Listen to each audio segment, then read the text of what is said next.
Speckle tracking. Yeah, we're going over speckle tracking right now. All right, so we got to get images here, and then you said yeah, short. Yep. Then you go. So at the level. So at the level of the pap muscles. Pap muscles. Mm-hmm. Yeah. So yeah, he might need to turn over. Yeah. And speckle tracking, I was mentioning before, it's post-processing software. So you do all your recordings or your clips of all the views, and then we'll go into speckle tracking. Okay. And so you want everything to or try to be as clear as possible. Am I hearing you, Eddie? Oh, you're good. Yeah, if a 2-chamber view would be best, right? Yeah, I would say get it both 4 and 2.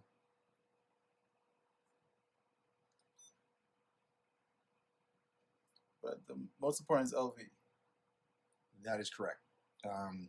This particular software only does the speckle tracking on the LV. They're more, expensive systems like on the Philips, like the $250,000 systems that could do speckle tracking on everything. But for this particular software, it's only an LV. Okay. Pretty big. Oh, really? Yeah, this is in the show. We didn't want to say anything, but we'll talk about it later. So you'll know right away that as soon as you click at one of the review clips, tissue tracking is going to appear on the very top. Review. Okay. Mm-hmm. And you could also create a dedicated button for it as well. Whatever you would prefer your workflow to be. Okay. So let's say we hit tissue tracking. Once you hit tissue tracking, you come into the actual tissue tracking program. So there's a whole bunch of options with this, and this has to be sort of repetitive, and so that you kind of get comfortable with it, but also knowing that you have to be as accurate as possible. So if you were to scan the same person 3 different times, you could get 3 totally different results if your images aren't perfect or spot on. So what you want to do first is you want to go. How did you get to tissue tracking? It's going to be on the top. It was on the top. Corner. Okay. So as soon as you click on one of the clips, it'll give you as an option at the very top. Okay. So what you want to do first is you want to pick the view that you're going to be performing. So as you can see, apical 2-chamber, apical 4-chamber, and then it goes to partial, axis. Okay. And it'll actually show the view right there. Oh, cool. Okay. So, and this is the apical long axis view. So that'd be the 3-chamber view. So there's your 2, there's your 4. So the colors are just basically telling you the segments within the apical 4-chamber view. All right. And now the second option here gives you the ability to trace the area that you want to speckle track, or you can do a simple 3-point tracking method. So by doing that, you're just going to click the item here. There it is. Or press cursor. Caliper appears. You're going to go 1 here, 1 here, and let's say 1 here. So that's the 3-point. That's a 3-point. How did? Oh, shit. So you're basically adding small 3 points or 3 landmarks in the area of interest. Okay. Then the system is then going to determine the area in which the LV is. So which 3 points? Are you picking the apex and at the level of the base and In the medial and lateral areas. Yeah. Okay. Yeah. So, That's how I usually do it, because I'm just telling the system where the start and the end is, I see. and where the peak, where the. Why did you do it that way instead of tracing it manually? Like the Simpsons technique. Well, you can do it either or. Okay. This is probably the easiest way to get it traced. You can do it manually if you want to. Manually is obviously going to be the most accurate because you're going to be more satisfied by a manual trace. But if you want to do it faster, you would do a 3-point. Okay. Okay. If you're not happy with this, then you would have to, exit out and start over again. Oh my gosh. Are you serious? Yes. I mean, but you're only on the second step, so it's not that bad. So. Oh, like you don't have to rescan him. No. Oh, no. okay. Just so start over. Okay. With the software, yeah. So this is more of just sort of a a graph of different, mitral valve or valve closures. Okay. And then you could actually decide if you want 1 cycles or 3 cycles to be in here. The other options here is actually going to allow you to adjust thickness depending on the image that you have. Okay.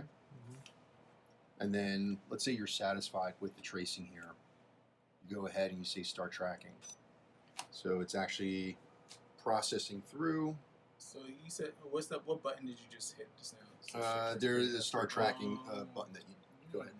That's pretty cool right there. So what it does is it basically takes all the frames within that clip, and then it starts doing the tracking process. So these 3 dots is supposed to be endo, myo, and That is correct. epicardium, right? That's correct. And then basically it kind of gives you limited adjustments in terms of, adjusting the thickness of it. And then the lines that are kind of spaced out between the dots there, those are the segments. Gotcha. So if you feel like you need to adjust that, you could actually adjust that as well. So So you could really get into sort of trying to be as accurate as possible for all the segments. Okay. Is it going to spell numerical? GSL. Mm-hmm. So basically, just letting you know that there are different display effects. So you have sort of your 2D tracking. This is your vector effect there. So it's your 3D tracking there. So it's actually showing you all the segments, how they're squeezing. Nice. Now, if there was a problem with the segment or one of the segments, you'll see maybe a few of these vectors pointing out the opposite way. So you could tell that it's not really doing its job in terms of, So then you need to.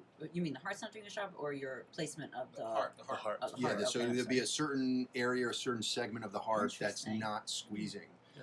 So all the other segments could be squeezing at the same time, and visually it looks good, but this is actually tracking where there could be a certain area where it's just not. So you see, this is a perfect heart. It is. I see some. I don't know. It looks like it's there. Yeah. So, Okay. And you could still go into edit mode through here. And edit mode, this is where you could actually, take certain areas like that little spacer there, the line, and you could actually do adjustments here on the segment if you need to. You could actually select different layers within the dots to adjust it if you need to, as you can see. Okay. Yeah. Awesome. So Trey, I know you reviewed this article on strain echo. You want to give us a little synopsis based on? Am I done with these leads? Yeah, you're done. This basically gives you sort of a graph. Each color is going to represent the segments. Okay. And Got it. basically, this is just telling you mitral valve closure, aortic valve closure. Okay.